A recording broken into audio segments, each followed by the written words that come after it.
অশ্লীল, অভদ্ৰ, অসভ্য কি বুলিব এনে কাৰ্য?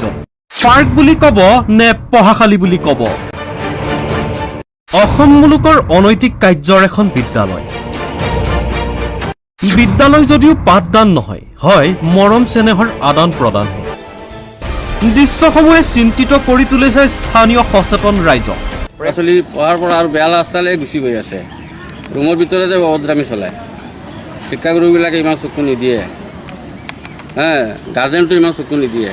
স্কুলখন এক মানে বেয়া ৰাস্তালৈ চলি গ'ল। আহে ৰুমত বহি থাকে, ল'ৰা-ছোৱালী সেইফালে হুলস্থুল কৰি থাকে, অভদ্ৰামী কৰি থাকে ৰুমৰ ভিতৰত, কোনেও চকু নিদিয়ে। এইবিলাকেই চলি আছে আমাৰ ইয়াত।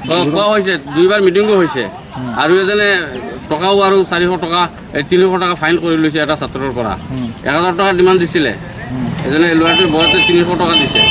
এইটো কাকো মানে কোৱা নাই, হেঁচাৰো কোৱা নাই, মনে মনে লৈ লৈছে। সেইদিনাখন মিটিঙত এইটো কথাটো ওলাই আহিছে।